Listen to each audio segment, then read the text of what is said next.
Welcome one and all, this is the Peace Dealer. Guess what happened to me before Mercury went retrograde? My computer broke! So on top of all the stuff I have to catch up on with Magic Mike, now I have to use my phone for everything until I fix my computer. Mercury? What the fuck? What the fuck, Mercury?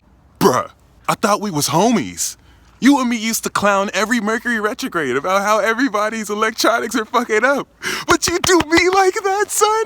You do me like that, really? You're making me have a meltdown in front of my subscribers, and I'm projecting and blaming this on you, Mercury. Shit's not cool, fam. Shit's not cool. Shit is not cool, son. Embarrassing public meltdown aside, this week is a very important week. It's about spiritual marriage. You see, one thing that people don't get about this Jupiter and Libra transit, happening at such a pivotal moment as we are reclaiming our spiritual identities, some of you are coming to the realization that before you were born, maybe many lifetimes ago, or just last lifetime, your souls are already married. You see, this third dimensional view of marriage and the very materialistic connotations that follow it could blind you to the true reality of your soul literally being yoked with someone else before you even incarnated. Look back to 6 years ago when Jupiter was in Aries, because this was the huge indicator. You spent that whole year reviving who you are, because now that Jupiter is in Libra, you're meant to reunite with your other self, so that when Jupiter goes into Capricorn, it's time to succeed together, if you know what I mean. Worry not, beloved. Neptune in Pisces is supposed to teach you that nothing is under control. And if you've been desperately trying to gain understanding on these irrational impulses and messages from the divine, it is only going to drive you. It is at this point that I would like to apologize for my more mature viewers who, they know that I can do better, and they know that this foul mouth I have takes away from my professionalism. Unfortunately. I am a fucking savage. Hopefully you're taking me and this message seriously, because I know I am. Your willingness to try and make sense of these connections you have with certain souls that literally transcend time and the rules placed on this dimension make Neptune just laugh at your ass. Allow me to remind you that love produces the same chemicals in the brain as insanity.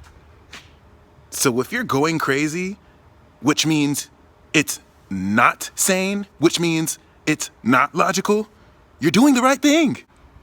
No, seriously, this is what your archangels do when you try and put God in a box, or you try and take higher dimensional impulse and energy meant to frustrate your logic and re-scramble your circuits so that you gain a higher understanding through your confusion, and you try to understand it, they're just like,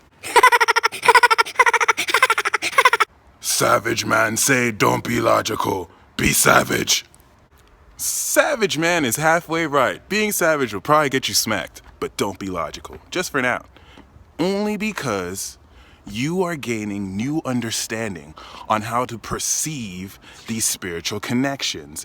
And the gateway is through karmic soul relationships. This is the real deal, guys, so none of you can do that. I'm gonna be single, I'm not gonna find my partner. You better tune into that, motherfucker. So, here's an easy litmus test. If you want to know if your soul is yoked with somebody, here's a good question. Who's the first person that came to mind?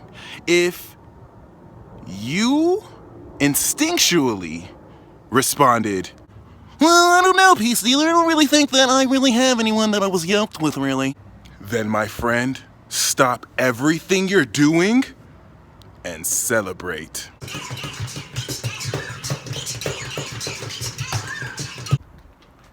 But if you were one of those poor souls who got suckered into the marriage proposal before you incarnated, I'm sorry. You see, for the people who can't for the life of them sense a soul partner, it's because their souls are free. They're probably new souls that are incarnating, or for all intents and purposes, they were just smart enough to not yoke their souls in holy matrimony with someone that you're gonna be with for lifetimes and lifetimes. Look, that romantic shit sounds very cool on paper, but it's not at all what it is in reality. Let me reiterate, some of you really don't have any soul connections with people because this is the lifetime that you're gonna establish it for the first time ever. That's an amazing thing. This is what Jupiter and Libra is gonna do. Those of you who already have soulmates and twin flames or divine partners, you're gonna have to reunite. And people lied. It's not gonna be the beautiful reunion that you thought. Now, if you're lucky, this sacred marriage is with a soulmate. Basic harmony lessons, and you actually do have the potential to really reunite in this lifetime. Of course, if one or two of you are married, you're gonna find that your marriages are just gonna have to skedaddle because your souls are truly married, and that's gonna bring its fair share of conflict. If you're even more unfortunate and you're with a twin flame, which a true twin flame is the, of course, other half of your soul. Let me break this down to you because people have romanticized the shit out of this. Your twin flame is the soul, your worst enemy. That your soul has decided to do the last lesson because the final lesson of this place is unconditional love. So you take the other half of your soul, which is the other part of you, which is the part you hate the most, right? And you have to love it. So you have the uncontrollable love connection consciously, but your souls are like, you bitch, I know you.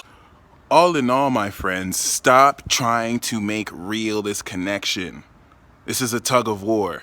If you believe in a higher energetic version of yourself, that's the purpose of these relationships, so that the relationship can be a gateway to realign with your higher self. Because that pull of the soul, the relationship fantasy you have, is meant to pull you to a higher realm, and you're trying to pull it down to this lower realm to make it real, and it's like nothing gets done.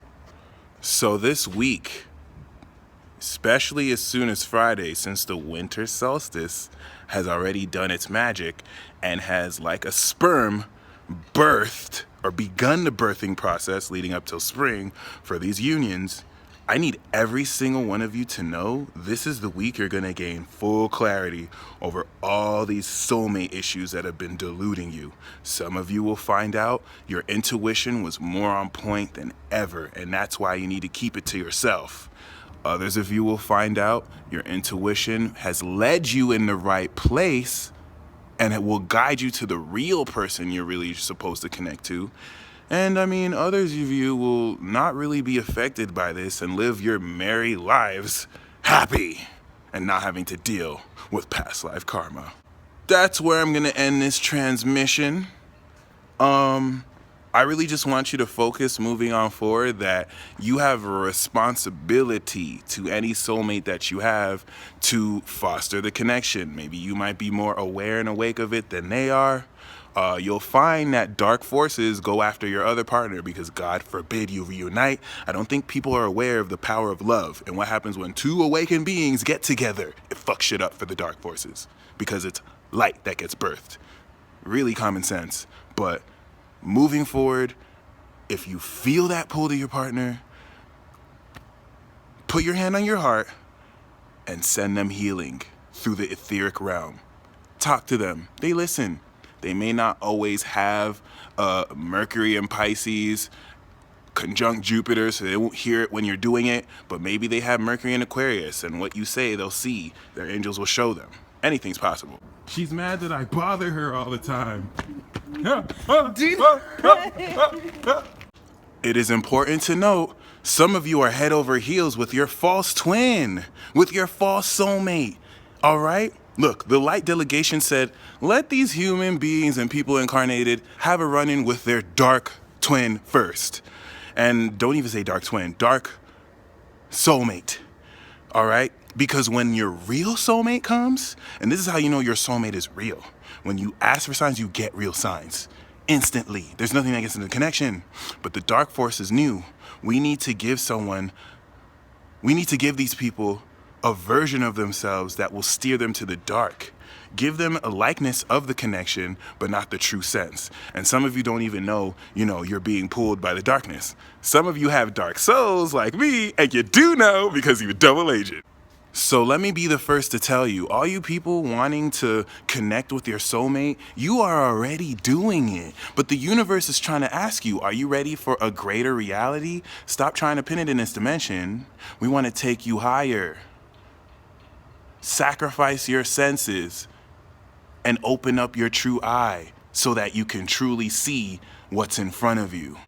Beloved, you need to know that every single second you send or spend doubting the connection, thinking it's not gonna work, thinking that the finite time you spend here, let me break it to you. You can live 100, 200 years, that's nothing. That's forever to you. That's like 2 seconds to the gods.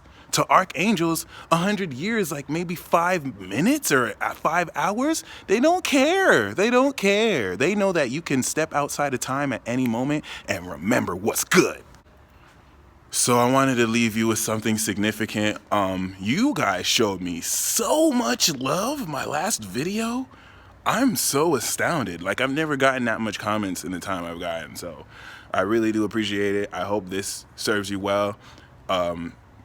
Send me some good vibes so that this computer gets fixed. And if not, I'm able to save the memory. Hopefully by next week, I'm back on track and caught up with everything. I want to hit back with the daily illuminations hard and really work on my 6th house. As you can see, I have a long way to go. Got to work on myself, but it is what it is. Until next time, though.